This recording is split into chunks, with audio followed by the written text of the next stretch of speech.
Like,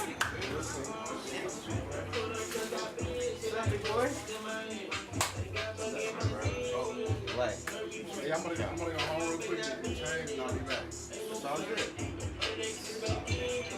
Alright, it's upstairs.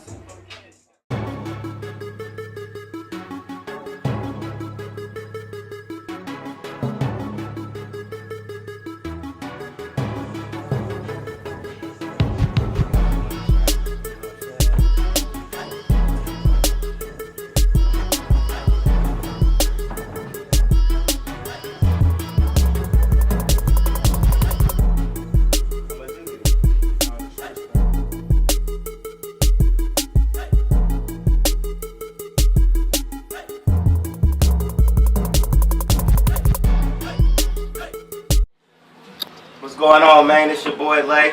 We live and direct. It's the first episode of What's the Play TV.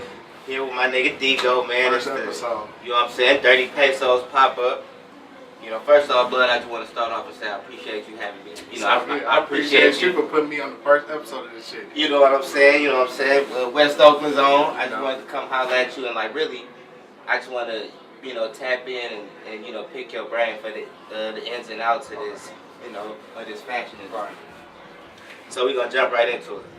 So basically, DGO, Darius, whatever you want to call me. Like I said, from West Oakland. I've been fucking with clothes for I'll say about 7 years now. Not my own personally, but just like within the fashion industry. I've been working for Cookies.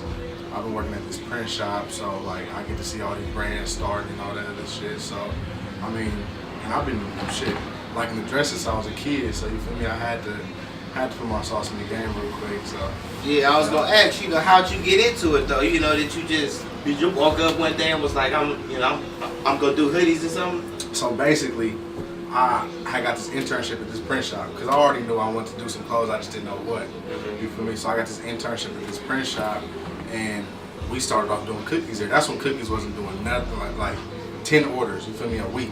Oh, okay. You feel me? So Cookies had his name, but it wasn't where it's at now. You feel me? You got in early. Right. So I was working with them for a while, and then I said, "Bro, why not start my own?" So I was playing with a few different names, and you feel me? I'm like, Dirty Pesos, that's it. Clicked. You feel me? So I just ran with that. And so, you know, how'd that go? Did you like have to have a trademark? So first off, when I first did my first shirt, I didn't trademark it or anything. I just like, I'm gonna just print this shirt, you feel me, get it off. Yeah. So and then eventually they like, bro, you need to trademark your shit. Somebody gonna steal it, you feel me? For real. You need to get on it because people good for that, you feel me? So I ended up trademarking it, getting a fictitious business name. It's a bunch of little things you gotta do when you start up a business. So I did all the little things we had to do. I had to get a fictitious business name. I went to go open a bank account in my business name. And then trademark. You can get that done within 3-4 months, so it don't take a year. Okay. So it's I wouldn't say it's a quick process, but it's not a long process. Okay. So, Okay. Yeah. And so, you know, how'd your first drop do? My first Did drop. all your shirts, you know, sell out and shit? Was it t-shirts and hoodies, or it was just straight t-shirts. So I just did like I said, the DP logos, Dirty Pesos logo, on a white shirt and a black shirt. You feel me? I did that.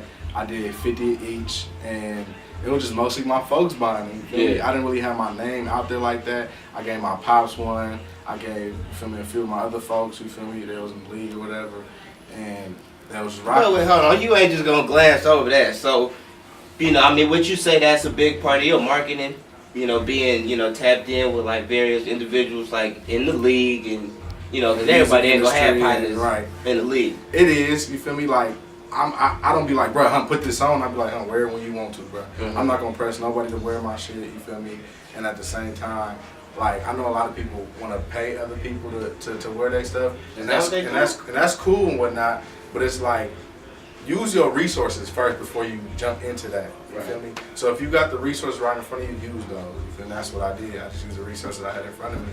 Okay. So, you know. And so for all those who don't know, this Chewy Gomez son, man, you're not from the Bay Area if you don't know Chewy Gomez. He, you know what I'm saying, he been a radio personality for what, 20-some years? 20 plus years. 20 plus years, man. All my life, damn near.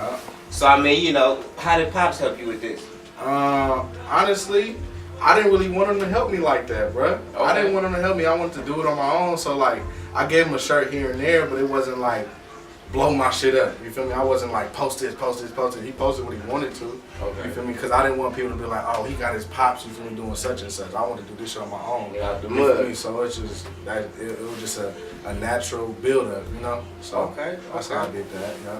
And so I, you know, for like other people who's like starting brands off, how do you deal with people trying to, you know, copy your brand or like people trying to imitate?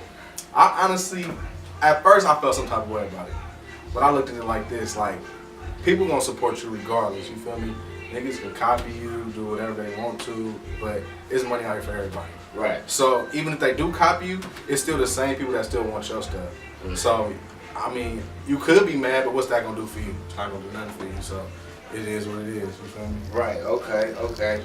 And so you know how the fashion industry is now. Like everything is like quick. You know something to be hot for 2 or 3 months and then it'll be over with. How you stay relevant? Because I mean, how you said, I remember when there was only a couple, you know, young niggas that had T-shirts on. Right. And you know, your brand was like one of them ones that like popped quick. Like, you know, how do you stay relevant? How do you keep your brand circulating? Honestly, I don't drop a lot of articles of clothing. I do it somewhat exclusive. So if I do drop a hoodie, the most I'm gonna drop is 200. And Okay. I'll do like 100 online, and I keep 100 just for people who call me and be like, I need a hoodie. Right. I mean, I don't want to drop 1,000 pieces and then people be like, oh, Yeah, everybody it got ain't- that. yeah, You feel it me? ain't cool no more. It ain't cool no more. So if you keep it exclusive, then people gonna always want it. You feel me? It'll make it timeless. That's how I look at it. Right, So I okay. just keep it as exclusive as I can. All right, so in terms of, you know, Dirty Pesos, man, what you got next? I got a few collabs I'm working on. I got one with Ace with Glory and I got one from with them. Okay, shout out Ace. I got one with Cookies. That's coming out this year, middle of the year. I ain't got no date for it, but we're working on it. And then just more Dirty Pesos. And just like I'm gonna do some kids stuff. I'm gonna do some women stuff. I just got a bunch of shit I'm working on. So.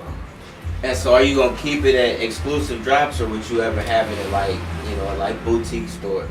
If I do put it in boutique stores, it's gonna be 2 to 3 boutique stores max. So it's still exclusive, you know? Okay. I'm not gonna put it in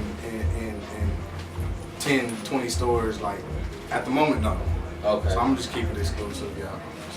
So. Okay. And I mean, any advice to like an up and coming entrepreneur who's trying to, you know, kick a brand up? I say don't give up, because it took about 2.5, 3 years for my brand to really do something. You know, you gotta put out that piece that people really be like I said earlier, a timeless piece. You know, so it took some time, but it happened. Don't give up. Don't give up at all. Like I said, like the first few pieces I did, like all my folks was buying it, but I didn't really get it out there yet. Like I left some shirts at Manny's, you feel me? And my folks going up to Manny's to buy the shirts, but I still had shirts sitting there, so I went to grab them and threw them online, and they, you feel me? They did what they did, but. Oh yeah, I was gonna ask you. So are your online sales better than your in-person sales? For sure. Yeah. I be having sales from everywhere across the world, but Okay. I done had a sale from France. I done had a sale from It's surprising who be everywhere, who be UK. fucking with you, huh? Yep. And it be based off the fact like, oh, I seen your hoodie in the video, or I seen your hoodie here, or I seen your hoodie there. So it just be off of shit like that. So Who's a couple other people who who you have in your clothing like right now? You know, some like big celebrities. I seen Mozzie up in the hoodie. and yeah, stuff. Mozzie was the first artist I actually got my hoodie in. So I had posted it. I didn't release the hoodie at all yet. I had posted it, and he hit me like, I need one of them. You feel me? So I drove out to Santa Cruz. He reached out. He reached out, yeah. Okay, that's So big. I drove out to Santa Cruz and dropped him off a hoodie. And then it was a Filthy and Mozzie show. Filthy like, where my hoodie at? And I only brought the one for Mozzie. You feel me? You went to Santa Cruz with what hoodie, nigga? So I ended up linking up with Phil that next week, and then that's when Phil was wearing my shit like every week. He was having it in like every video he had it in, and then every video posted all on the gram and shit. I shout out to Phil for doing that too, because he ain't had to do that. But Jim, Black, feel me, they gonna support. They support me to the death. Yeah, I feel like right now anyway, like, you know, our like culture Right. is you know, is geared, you know, more towards us supporting each other. Right. Everybody shopping black, you know, everybody, you know, being like entrepreneurs now. So yeah, that's, you know, it's a real good time to have your own brand going on right now. Okay, well shit, man, I appreciate you hollering at us, bud. Appreciate it. And you know, tell us like where we at, man. You know, what is this? We're at ID Oakland, you know, my first legit pop-up shop. The feedback on this shit was crazy, so throughout the day we're gonna see what it's looking like in here. It might be packed to the middle of the street. about It's to be already packed. niggas pulling up. It man. might be It's packed about to the to be middle of the lit. street, You so finna sell out. we're gonna see. Okay, pull up, man. Pull up on